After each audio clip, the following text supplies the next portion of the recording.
안녕하세요 여러분, 형규쌤입니다. 자 여러분, 이번 시간 9번 프린트에서는 전 시간에 공부했던 수나라에 이어서 당나라에 대해 공부해 보도록 하겠습니다. 자 여러분, 우리 지금 이 중국사 거대한 흐름 속에서 우리는 위진남북조의 그 분열 혼란기, 중국의 두 번째 분열기죠. 춘추 전국시대에 의한 이 두 번째 분열기를 극복한 수나라에 대해서 공부를 했고요. 그 수나라가 양제의 무리한 고구려 원정과 토목공사로 멸망하고, 그 다음 그 수나라 멸망 이후에 들어온 당나라에 대해 공부할 거야. 마치 그 춘추 전국 시대를 극복한 진나라가 금방 망하고 한나라가 들어온 것처럼 이 위진남북조를 극복한 수나라가 금방 망하고 당나라가 들어오는 좀 비슷한 그런 느낌이에요. 자, 당나라 지도 봅시다.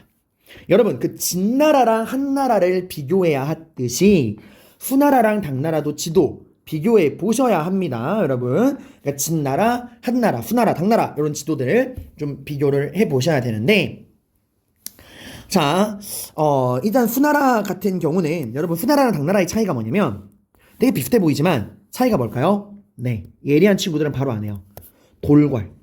북방지방인 돌궐이 수나라 때까지는 여러분, 수문제가 비록 돌궐을 서돌궐, 동돌궐로 분열시키긴 했고 양제가 돌궐을 상대로 승리를 거두긴 했지만 돌궐을 완전히 굴복시킨 건 아니었어. 당나라는 놀랍게도 이 돌궐이 아예 당나라의 영토에 들어가 있죠. 돌궐을 완전히 굴복을 시킨 거야, 당나라 때는. 자, 그럼 우리 당나라를 한번 살펴보러 갑시다. 여러분, 흔히 우리가 관용어로 그런 말을 쓰죠. 오합지졸 군대를 뭐라 그래요? 아씨, 완전 당나라 군대네 라는 말을 가끔 써요, 어른들이. 근데 엄밀히 말하면 와 당나라 군대네 라고 하는 말은 잘못된 말입니다. 약간의 그 역사 왜곡이거든요, 여러분들. 왜 잘못된 건지 선생님이랑 오늘 수업을 들으면 알 수 있어요. 자, 봅시다. 수나라가 멸망하고 당나라를 세운 건 당고조 이연이라는 사람이에요. 이 사람이 이제 수도를 어디에 두냐? 장안에 두고 당을 건국하는데, 이 이연이라는 사람은 여러분 수나라의 군인 출신이야, 이 사람. 아니 그럼 선생님, 아무리 수양제가 개판을 쳤다 그래도 군인의 본분은 나라를 지키는 거 아닙니까? 그럼 수양제 말기에 그렇게 많은 반란이 일어났을 때 이 이연은 본인이 수나라의 군인이면 나라를 지켜야지 어떻게 반란을 일으키죠? 반란을 일으킬 수밖에 없는 상황이었어. 이게 뭐냐면은 실제 이연, 이 사람은 반란다는 특징이 없는 사람이야. 오히려 굉장히 소시민적인 사람이고 욕심이 없어요. 반란 일으킬 생각이 없었어. 근데 이 당고조 이연의 아들 이세민, 정말 엄청난 불세출의 영웅입니다. 지금 중국인들이 가장 좋아하는 황제를 조사하면 넘버원에 꼽히는 황제예요. 보통 이제 뭐 강희제, 강태종, 한무제, 진시황 이렇게 꼽히는 군주들이 있거든요, 여러분들.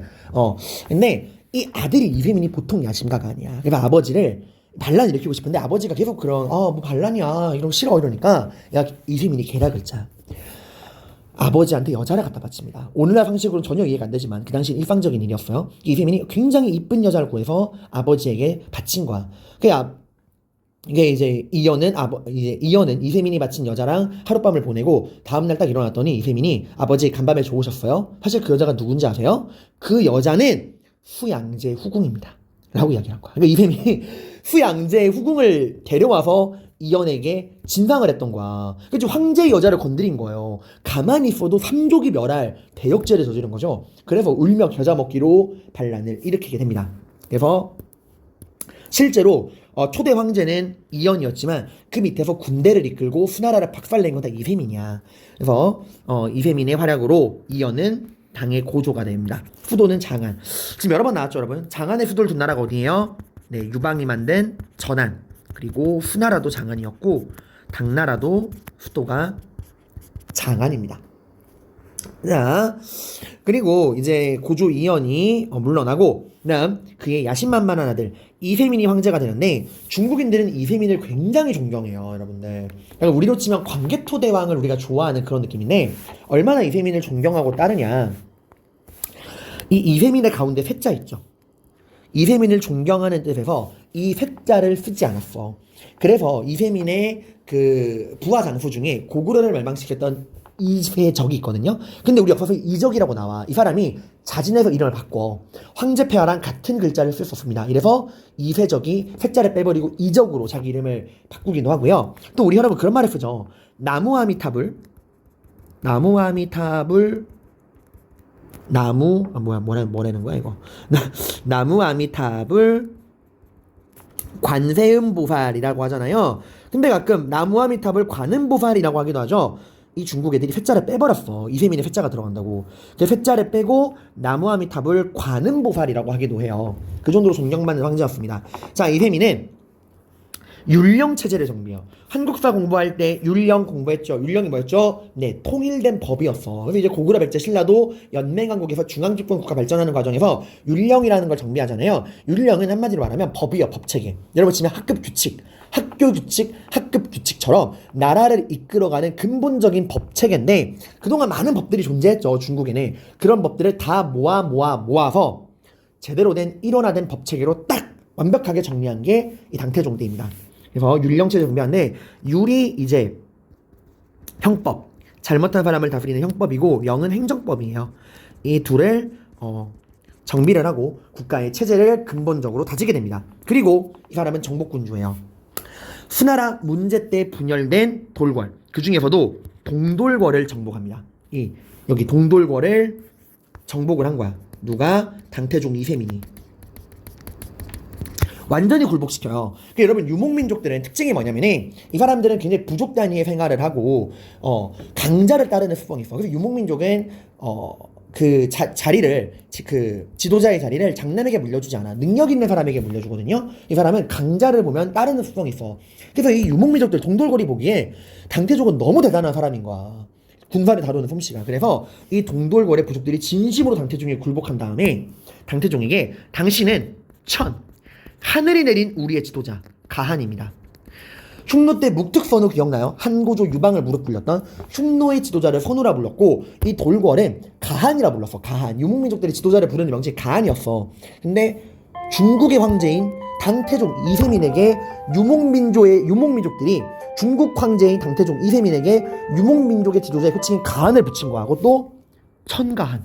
당신은 하늘이 내린 우리의 지도자입니다. 그래서 당태종 이세민은 중국의 황제이면서 동시에 유목민족의 가한이 된 거예요. 이 천가한이라는 칭호, 키워드로 중요합니다. 그래서 이 당태종 때의 이 시기를 당태종의 연호가 정관이거든요.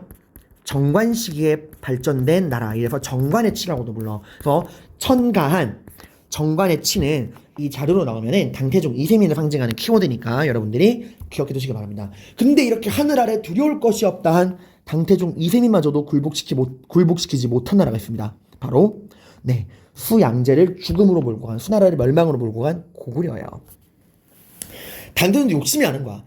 수나라는 못했지만 나 정도 된다면 천가한 나라면 가능하지 않을까. 이래서 고구려의 원정을 갔다가 어떻게 되죠? 아주 그냥 개뚜들 맞고 끝납니다. 안시성 전투에서 패배하게 되죠. 전해 내려오는 야사에 의하면 당시 안시성 성주인 양만춘이 쏜 화살에 당태종의 한쪽 눈이 뚫렸다라고 하는 기록도 있는데 사실 이거는 정사에 기록된 건 아니라서 믿을 수는 없어요. 근데 당태종이 대단한 건 여러분 수나라 양제는 3번을 꼬라박았잖아. 근데 이세민은 딱 싸운 다음에 당나라의 힘만으로는 고구려를 뚫기가 어렵겠구나 라고 생각을 해요. 그리고 문제가 있으면 그 문제를 해결해야겠죠.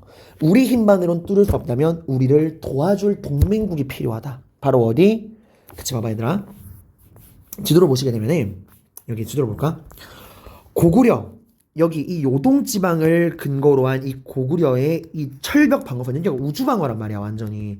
결국 여기를 뚫지 못한 거거든요. 당태종은 우리 혼자인만으로는 서쪽 방어선을 뚫기 어려우니까 남쪽에서 우리를 도와줄 동맹국이 필요하다. 누구에게 눈을 돌려? 신라에게. 마침 신라도 위기였어요. 한국사 배웠으면 기억날 거야. 당시 신라도 어떤 상황이었죠? 백제의 걸출한 왕인 의자왕이 즉위를 하면서 대야성을 포함한 40개 성을 함락하고 신라가 백제의 공격으로 위기를 맞고 있던 상황이었어. 그래서 이렇게 백제의 공격으로 위기에 빠진 신라와 혼자 힘으로는 고구려를 멸망시키지 못하니까 동맹국, 남부지방에서 고구려를 위협할 또 다른 동맹국이 필요하던 당나라가 나당동맹을 맺게 됩니다. 이래서 맺어지게 된 거야. 이 나당동맹을 맺은 게 당태종 이세민이에요. 당시 신라는 선덕 여왕이 다스리던 시대였고 당나라는 당태종 이세민. 그래서 나당동맹이 결성이 되는데 이때 이제 외교관으로 온 게 김춘추야. 김춘추가 이 나당 동맹을 성공시킨 그 공로를 인정받아 선덕 여왕 이후에 최초의 진골 출신 왕 무열왕으로 즉위를 하게 됩니다. 그리고 이게 당태종이 죽기 전 마지막 업적이야. 이 나당 동맹을 맺은 게 649년이에요. 죽기 전에 맺은 거야. 그러니까 본인의 부족함을 인정하고 이제 후대에게 선물을 물려준 거죠. 사실 이런 다른 나라와의 외교는 이런 동맹은 쉽게 맺을 수 있는 게 아닌데 당태종이 본인이 책임지고 동맹을 맺고 숨을 거두게 됩니다. 그리고 나당 동맹의 실질적인 열매는 누가 먹어요? 당태종의 아들 당고종이 먹게 됩니다. 자, 여기 뭐 정관의 치해 설명 나오죠? 당고종은 위대했던 아버지 이세민을 굉장히 존경을 했고 그 당고종 실제로 전쟁을 가장 많이 한 군주는 당고종이야. 그래서 아버지를 죽음으로 몰고 간 이 고구려를 실제로 당태종이 눈이 뚫리진 않았지만 고구려 원정에서 많은 부상을 입고 그 후유증으로 죽거든. 그래서 고구려를 용서할 수 없다라고 생각을 했던 게 당고종이야. 근데 고구려를 치기 전에 미리 사전 정리를 합니다. 여기 지금 당태종이 후문제 때 분열된 그 돌궐, 서동궐, 돌동궐 중에 동돌궐을 정복했죠. 그 아들인 당고종은 남아있던 서돌궐을 정복해요. 그러니까 동돌궐은 당태종이, 서돌궐은 당고종이 정복하게 되면서 돌궐의 이 거대한 영역이 다 당나라의 영토로 들어오게 됩니다. 그리고 아버지가 맺어준 나당 동맹, 그걸 이제 실현하게 돼요. 대동강을 기준으로 북쪽 땅은 당나라가, 남쪽 지역은 신라가 먹기로 한다. 이러고 이 나당 동맹에 의거해서 군대를 보냅니다. 제일 먼저 어디가 멸망하죠? 네, 당시 내부 분열로 혼란에 빠져있던 백제를 먼저 수륙 양면으로 멸망을 시키죠. 그 계대의 5천결사대 알죠, 여러분? 네, 백제가 멸망한 다음에 결국에는 신라랑 함께 남북으로 그 철옹성 같은 고구려마저 멸망을 시킵니다. 그러니까 서돌궐, 백제, 고구려를 멸망시킨 건 당태종이 아니라 그 아들 당고종입니다, 여러분들. 근데 우리가 한국사를 보면 기억할 거야. 이 나당 동맹으로 백제랑 고구려를 멸망시켰어. 그리고 약속한 대로 대동강을 기준으로 북쪽 고구려 땅은 우리 당나라가, 남쪽 백제 땅은 신라가 먹고 끝내자 하고 깔끔하게 끝냈나요? 아니죠. 백제, 고구려를 멸망시킨 다음에 당나라는 신라마저 차지할 야심을 보입니다. 그래서 나당 전쟁이 벌어지게 되고 여기서 이제 매소성 전투와 기벌포 전투에서 신라가 승리함으로써 당나라의 야욕은 꺾이게 되고 신라가 삼국을 통일하는 통일신라 시대가 들어오는데 여러분 그 생각 안 해봤습니까? 그렇게 오랜 시간 수많은 병력을 투입할 수 있는 당나라가 아니 겨우 2번의 전투에서 졌다고 손 털고 일어난다? 이상한 생각 안 했어요? 여러분 당시 당나라는 신라와의 전투에 집중할 수 없는 상황이었습니다.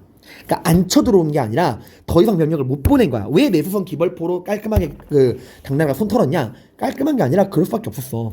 당시에 당나라를 위협하는 진짜 가장 강력했던 적은 새롭게 일어난 토번이었어요. 토번. 여기 나오죠? 이 토번이 굉장히 무서운 적이었습니다. 당시에 또 토번에 가르침링이라고 이 동아시아에서 되게 중요한 사람인데 엄청난 사람이 등장을 해. 그리고 이 토번이 이 당나라의 서쪽 수도 장안을 위협하기 시작을 합니다. 그러니까 토번의 공격으로 당나라가 엄청난 위기에 빠져. 그래서 이 신라 쪽으로는 더 이상 병력을 보낼 수가 없던 거야. 아마 토번 아니었으면은 당나라는 신라에 계속 쳐들어왔을 거예요. 그러니까 토번의 활약이 신라의 통일과 국가 보존을 도와준 그게 된 겁니다. 토번과의 갈등으로 인해서 신라랑 전쟁을 할 수가 없었다. 토번은 결국 끝끝내 당고종이 정복하지 못해요. 오히려 토번은 장안성을 함락시킨 적도 있어요. 엄청난 민족이었습니다. 자, 그리고 당고종 이후에 여러분 여기 보니까 무위의화라고 나오죠. 이 무위의화는 무위 때 화가 있었다라는 건데 당고종의 아내가 누구냐? 중국 사회가 정말 걸출한 또 하나의 여걸인 측천무예요. 측천무는 이세민의 며느리이자 당고종의 아내인데 와, 이 사람이 보통 여자가 아닙니다. 측천무는 고종의 정식 아내가 아니에요. 첩이었어요. 근데 어떻게 황후의 자리에 오르게 되느냐? 이 측천무가 당고종과의 사이에서 딸을 낳아요. 근데 이쁨 받을 거 아니야? 그 측천무가 딸을 낳으니까 당시 당고종의 본부인 정식 황후가 방문을 해서 측천무를 위로하고 축하해줍니다. 딸 낳느라 고생 많았네 이러고 이제 축하해주고 가요. 근데 그 다음에 측천무가 낳은 딸이 바로 죽어. 그래서 어떤 의심이 피어올라요? 당고종의 황후가 측천무, 첩인 측천무가 딸을 낳은 걸 질투해서 딸을 죽였다라는 식으로 소문을 퍼뜨렸어. 진실은 황후가 다녀간 다음에 측천무가 자기 배로 낳은 깐난에게 자기 딸을 목졸라 죽인 거예요. 그리고 그 모든 죄를 황후에게 뒤집어 씌운 거야.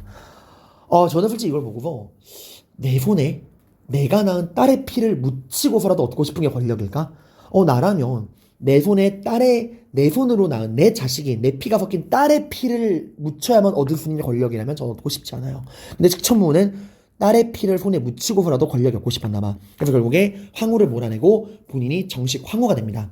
그리고 고종 이후에 권력을 잡고 중국 역사 여자 황제로 등극을 해요. 그게 바로 측천무후입니다. 여자 황제가 된 거예요. 황제가 측천무. 그리고 측천무가 이제 물러간 다음에는 그 다음엔 또 위왕후라 그래가지고 또 이제 여자가 정치를 주도하게 돼요. 그래서 측천무와 위왕후 시대에 나라가 어지러웠다 그래서 측천무와 위왕후, 무위의 화라고 부르는데 여러분 이건 솔직히 다분히 유교적인 관점입니다. 어딜 건방지게 여자가 나라를 다스려? 라고 하는 건데요. 사실 여러분 위왕후는 막장이 맞아. 이 사람은 진짜 개막장인데 측천무 때는 반란이 없었어요. 농민 반란이 정말 없었어. 이때는 오히려 측천무는 당고종의 무리한 대외원정으로 어려워지던 당나라를 반석 위에 올려놓은 굉장한 위대한 여왕제였어요. 그래서 오늘날에는 측천무 시기에 관해서는 굉장한 재평가가 이루어지고 있습니다. 자, 아무튼 이런 무위화 이후에 혼란을 극복하고 다시 황제가 된 건 당나라 현종 때입니다. 현종 때는 당나라가 문화 경제적으로 굉장히 융성했던 시대예요. 그래서 당현종 때에 또 다른 전성기가 오는데 이걸 우리가 뭐라 그러냐? 개원의 치라 그래. 아까 당태종 때는 무슨 치였죠? 네, 정관의 치였죠. 그리고 당현종 때는 개원의 치. 이 둘을 좀 구분해 보셔야 됩니다. 그래서 여기 당태종 때는 정관의 치.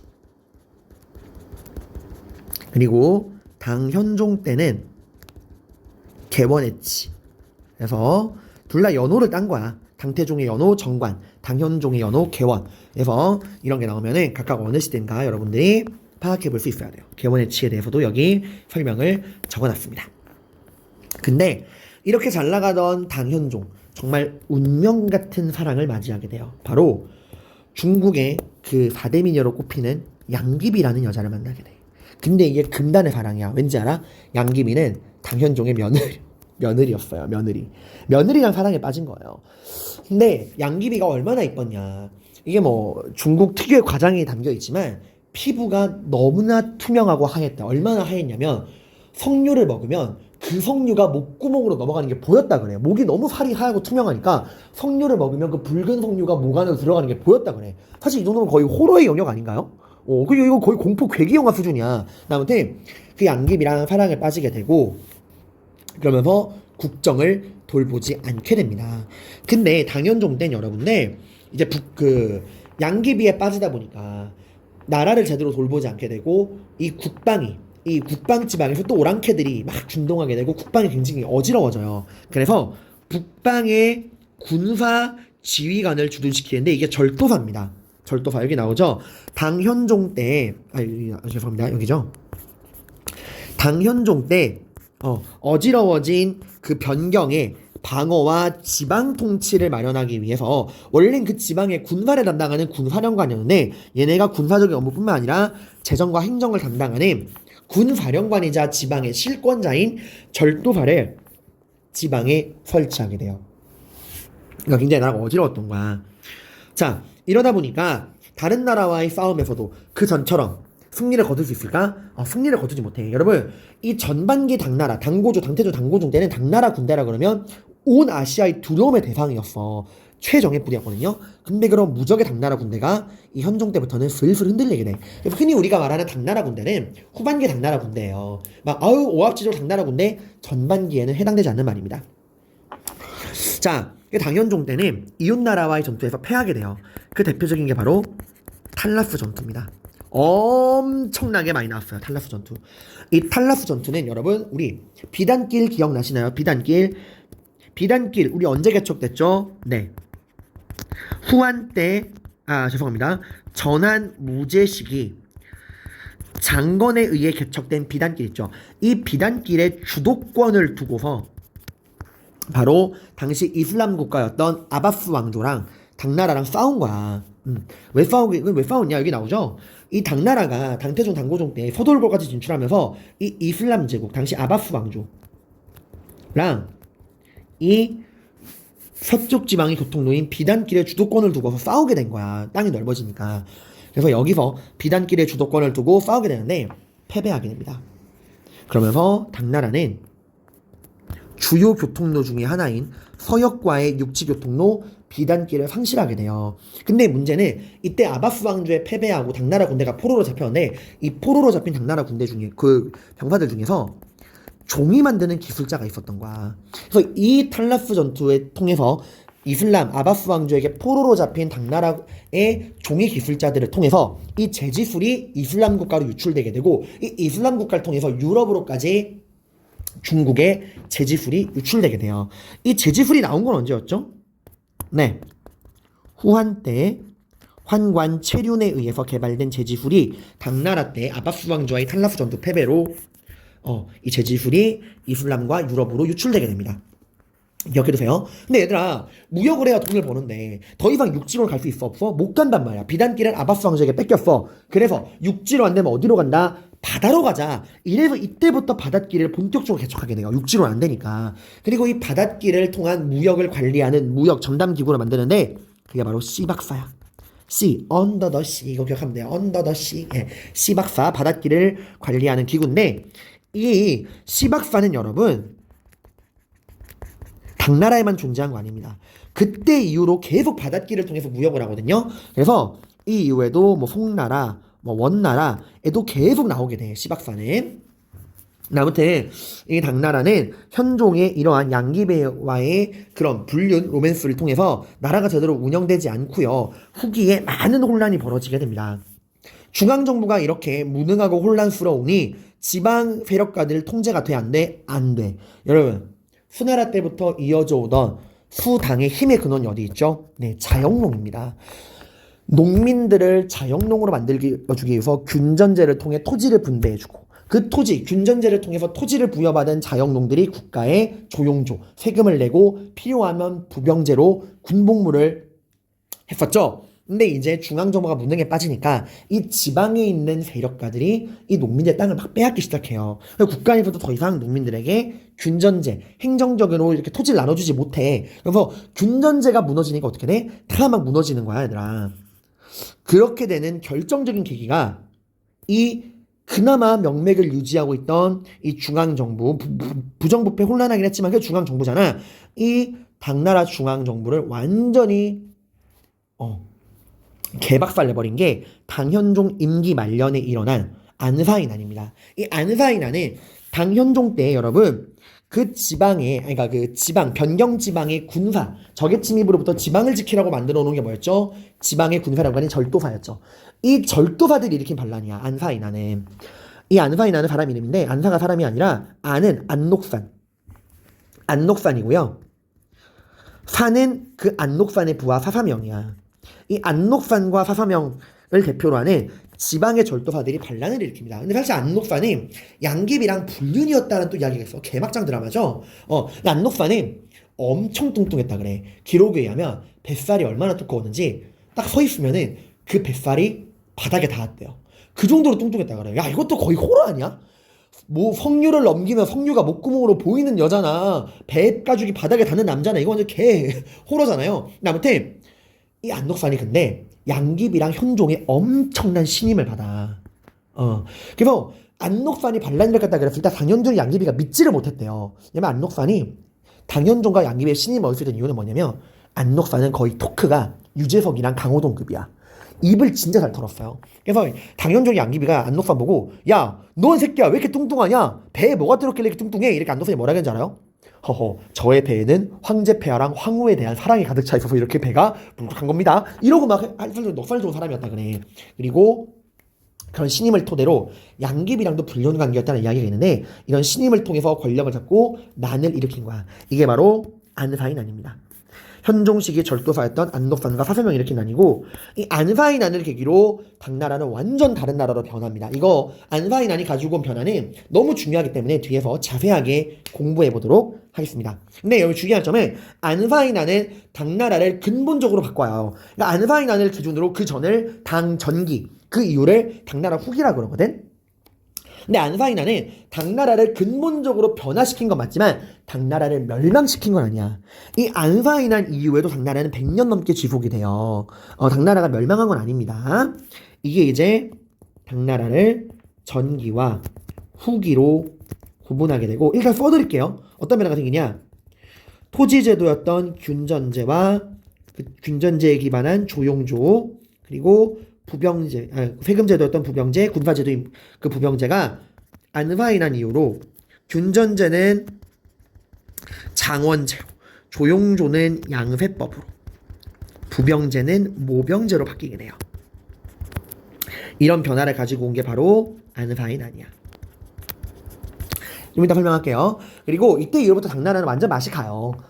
그래서 하다가 당나라의 황소이난이 터져요. 그러니까 안사이난 이후로 100년 뒤에 터진 난입니다. 그때까지 당나라는 명맥은 유지하고 있는 거야. 허수아비가 됐지만 황소는 진짜 운매하는 카우가 아니라 사람 이름인데 이 사람은 소금 밀매업자예요.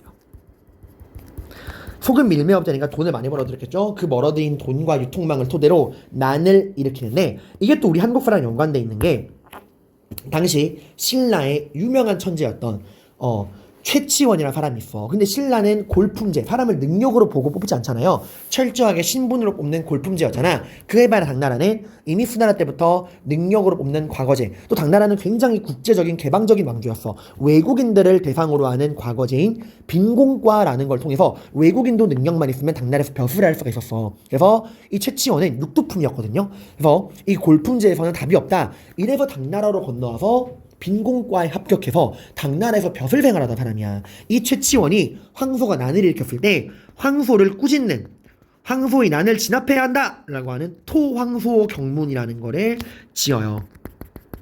최치원이. 그래서 이게 자료로 나와. 여기 보면 힌트가 나온다.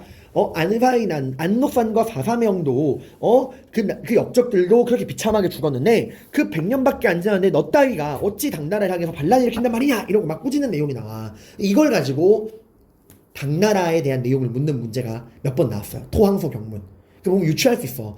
안녹산과 사사명 같은 역적이 죽은 지 100년밖에 안 지났는데 이러면서 막 이제 얘기가 나오거든요.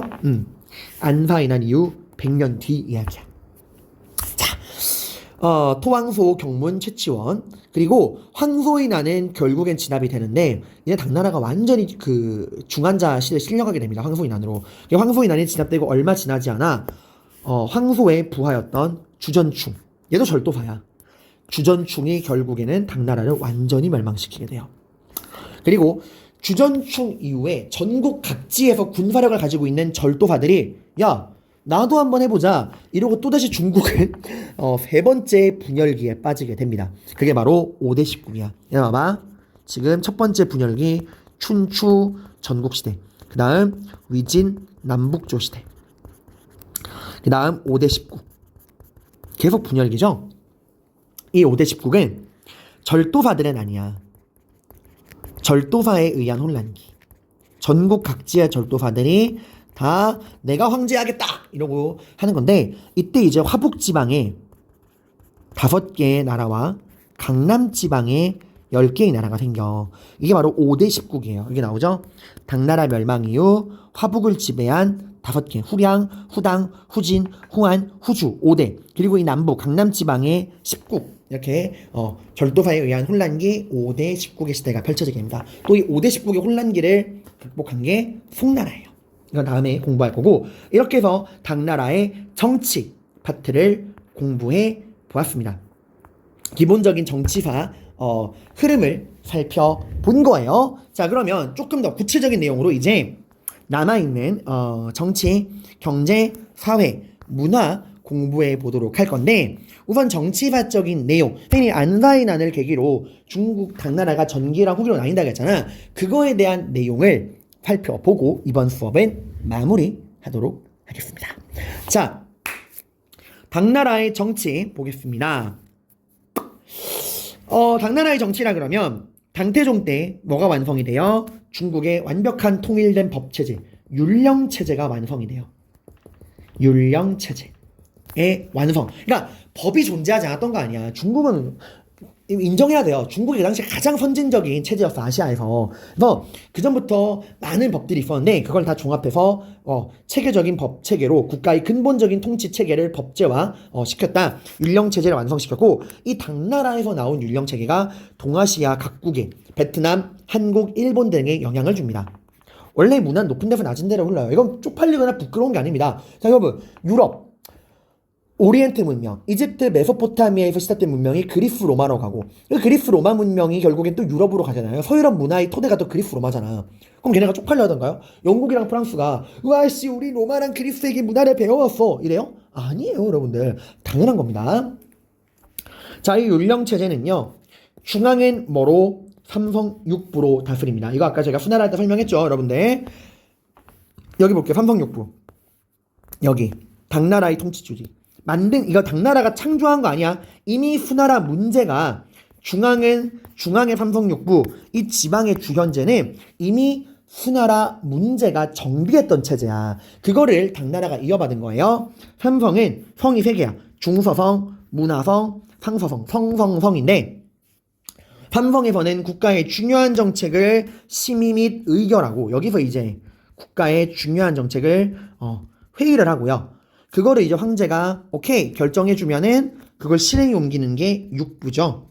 회의 결정 실행에 삼원화된 체제입니다. 굉장히 효율적인 체제예요. 그리고 지방은 주현으로 다스렸죠. 이런 당나라의 삼성 육부 제도가 어디에 영향을 준다고 했죠? 아시아에 영향을 준다고. 우리나라로 써볼까? 발해도 삼성 육부가 있어요. 물론 그대로 뺏겨온 건 아니고 명칭이나 삼성 육부의 명칭이나 운영 방법은 나름의 독자성을 지니고 있어. 당나라랑 좀 달라. 이거 한국사 시간에 자세히 배웠을 거예요, 여러분들. 그리고 고려도 삼성육부의 영향을 받아서 중서문화성사가 상서성, 이성육부 체제를 가지게 됩니다. 그러니까 다른 나라들도 그대로 뺏겨온 게 아니라 자기 나라의 실정에 맞게 이거를 적당히 변형해서 쓴 겁니다. 그리고 지방은 주와 현, 큰 단위가 주, 작은 단위가 현, 주현으로 나누게 됐죠. 그리고 이 농민지배 체제가 정말 중요해요. 정말 중요합니다. 언제 나와도 어떤 식으로 나와도 이상하지 않아요. 자, 여러분, 당나라는 지금 제가 말하는 이 체제는 사실 북조 때부터 정립되어 오고, 북조에서 시작이 됐고 수나라 문제가 정비한 게 당나라로 이어진 체제입니다. 일단 농민들에게는 먹고 살 수 있는 기반을 마련해 줍니다. 뭘 나눠주죠? 토지를 분배합니다. 여러분, 우리 토지 분배에 관한 이야기는 지금 많이 봤어요. 일단 주나라 때 비록 실질적으로 토지를 나누어 주었냐에 대해서는 좀 여러 가지 의견이 있지만 농민들에게 토지를 분배해야 된다라고 하는 이념, 청동기 시대에 생산량이 낮았던 원시 씨족 사회의 토지 공유제도의 모습을 보여주는 주나라의 정전제가 있었고, 그게 이제 신나라로 와서는 왕전제, 모든 토지는 국가의 소유다 해서 토지 매매를 금지했던, 토지 이해를 다 국유화시켰던 신나라의 왕전제가 있었고요. 실질적으로 농민들에게 제대로 토지를 나눠준 건 북이 효문제가 시행했던 균전제야. 이게 이제 수나라와 당나라로 이 균전제가 그대로 계승되게 되는 모습을 보여줍니다. 결국 뭐예요? 자영농을 기르기 위한 거야. 토지를 농민들에게 나누어 주어서 자영농을 기르자라고 하는 균전제예요. 엄청난 겁니다, 여러분들. 그럼 농민들에게 토지를 균등하게 나누어 줍니다. 이렇게 토지 분배를 통해 자영농을 기르고 대토지 소유를 견제하는 거죠. 건실한 자영농을 기르게 되고, 자, 잘 들어 얘들아. 이렇게 농민들에게 토지를 나누어 줬으니까 국가는 농민들에게 뭘 할 수 있죠? 세금을 거둘 수 있습니다. 토지를 받았으니까 세금을 내라. 그래서 균전제의 대가로 농민들에게 나오는 세금이 조용조예요. 조, 곡물, 용, 노동력, 조, 특산물. 우리 여러분 기억날 거야. 조선시대 세금제도 배울 때 조세 공납역이라고 그러잖아. 조세, 땅에서 나오는 쌀, 공납, 특산물, 역, 노동력. 그것도 여기서 나온 거야. 조, 용, 조, 곡식, 노동력, 특산물입니다. 근데 중요한 건 이거예요. 모든 세금은 농민들에게 균등 과세입니다. 왜? 이념적으로 얘들아, 물론 정확하게 n분의 1로 완전 똑같이 나눠준 건 아니지만 행정적으로 국가는 우리는 농민들에게 토지를 균등하게 나누어줬다. 모든 국가의 농민들은 지금 국가로부터 토지를 균등하게 분배받았다는 이념을 갖고 있어. 그러니까 토지를 균등하게 받았으니까 빈부격차가 있다 없다? 없다. 물론 실제로 빈부격차가 있었죠. 근데 그 인정하지 않은 거야. 왜? 토지를 균등하게 받았으니까. 토지를 균등하게 받았으니까 우리는 모든 농민은 지금 토지를 균등하게 받았으니까 평등한 상태다. 빈부격차를 인정하지 않아. 그러니까 세금도 어떻게? 균등하게 과세해요. 그러니까 균전제를 통해서 토지를 균등하게 나누어준 이념을 토대로 모든 농민은 토지를 균등하게 분배받아 빈부격차가 없는 상태이니 똑같은 양의 세금을 균등하게 걷겠다. 그래서 균전제에 기반해서 조용조는 모든 농민들에게 동일한 양의 세금을 균등하게 걷었어. 빈부격차를 국가가 인정하지 않는 거예요. 자, 그러고 이렇게 토지를 나누어주고 균등하게 세금을 걷고 또 국가가 필요로 하면은 전쟁에 동원해야겠죠. 바로 무슨 북주에서 시작된 부병제. 농민들에게 병역의 의무를 지게 하는 거야. 농병일치제입니다. 그러니까 균전제는 토지제도고요. 조용조는 세금제도고요. 부병제는 군사제도인 거예요. 이게 지금 3위일체로 흘러가는 느낌이죠, 여러분들. 근데 여기 나오죠. 그림 봅시다. 국가는 농민들에게 균전을 토지를 균등하게 분배를 하고요. 그 대가로 세금을 걷습니다. 빈부격차를 인정하지 않고 균등하게 세금을 걷어요. 그리고 필요하면은 부병제를 통해서 농민들을 농병일치. 그래서 수나라가 당나라가 그렇게 기이할 정도로 물량이 끊임없이 나온 거예요. 여기 나오죠. 균전제, 조용조, 부병제. 여기 그림 나오죠. 자, 근데 이런 당나라의 체제가 안사인 안으로 완전히 무너져 내려버립니다. 네, 여러분 넘어가기 전에 균전제, 이것도 진짜 TMI인데 만약을 위해서 수나라 당나라랑 북이 균전제의 차이가 뭔가요? 수나라 당나라 균전제에는 영업전 구분전이라는 말이 나와.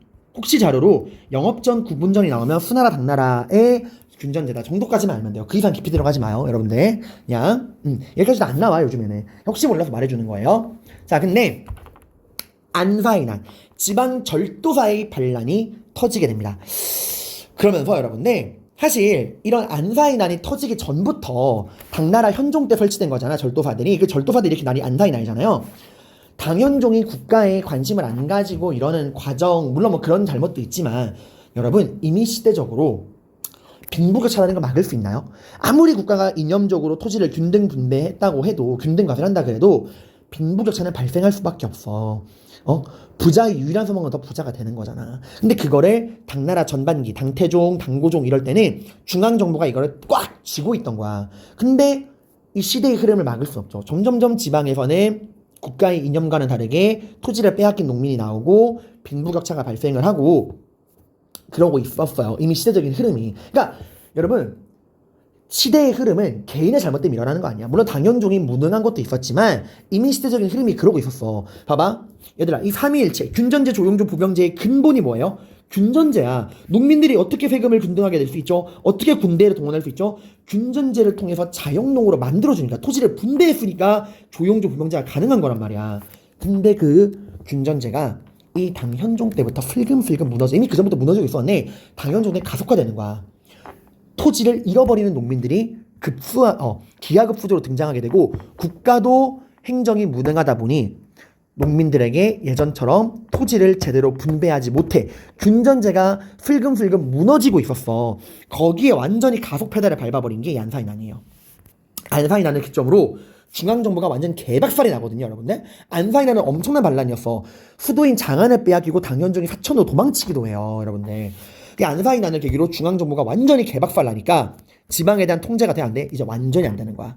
그래서 농민들은 더 이상 균전제를 통해서 토지를 분배받지 못하게 됩니다. 그럼 어떻게 해요? 토지가 없어. 먹고 살려면 어떻게 하죠? 네. 토지가 많은 지주들 밑에 가서 나으리 저를 제발 소작농으로라도 써주세요 라고 해야겠죠. 그죠? 그리고 이렇게 지방에 있는 세력가들은 중앙정부가 혼란에 빠진 틈을 타서 농민들의 땅을 다 빼앗아가지고 어마어마한 대규모 토지, 장원을 형성하게 되고, 이렇게 중앙정부로 토지를 받지 못하고 혹은 토지를 받았더라도 중앙정부가 혼란한 틈을 타서 이 지방 세력가들에게 땅을 빼앗긴 농민들은 이 대규모 토지 장원 밑에서 이제 소장농의 생활을 해야 되는 거야. 이게 바로 장원제예요. 이제 균전제를 통한 토지의 균등 분배가 아니라 대규모 토지를 소유하는 이름하여 장원이 등장하게 되면서 빈부격차가 어마어마하게 커지게 됩니다.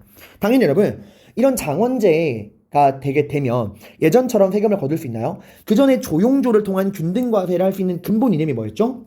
그래, 균전제를 통해 토지를 균등하게 분배하니까 세금 똑같이 걷겠다는 거잖아. 근데 더 이상 이제 그런 말 할 수 있어? 없어? 없어. 토지를 더 이상 균등하게 나눠주지 못한다고요. 그러니까 더 이상 이제 국가도 변화 현실 인정합니다. 이제 균전제가 무너졌고 더 이상 농민들에게 토지를 균등하게 나눠주지 못한다. 현재 농민들은 빈부격차. 이제 국가가 인정하는 거야. 우린 더 이상 농민들의 균등한 삶을 보장할 수 없다. 빈부격차를 인정합니다. 그러면서 이제 균등과세가 아니라 차등과세. 이런 말이 나와요. 보유한 자산에 따른 균전제가 무너지고 장원제를 통해서 빈부격차가 벌어지니까 보유한 자산, 빈부격차를 국가가 인정한 거야. 보유한 자산에 따른 차등과세. 많이 가진 사람에게 많이 걷고 적게 가진 사람에게 적게 걷겠다. 이 보유한 재산에 따른 차등과세, 이게 엄청나게 중요한 키워드입니다. 이게 바로 양세법이야. 조용조를 대신하는 새로운 세금 제도입니다. 이 양세법은 1년에 왜 양세법이냐? 이게 두 양자거든요. 두 번 세금을 걷었다. 1년에 두 번 걷어요. 여름과 가을 두 번 걷어서 양세법인데, 거둘 때 뭐라고 했죠? 보유한 재산에 따른 차등과세라고 했죠. 그 재산의 기준은 지세와 호세야. 얼마나 토지를 많이 보유하고 있고 얼마나 많은 사람이 살고 있냐, 이 지세랑 호세를 기준으로 재산에 따른 차등과세를 시행하게 됩니다. 여기 율령 양세법 내용 나오죠. 재산의 만코저금을 기준으로 했다. 조용조랑 달라.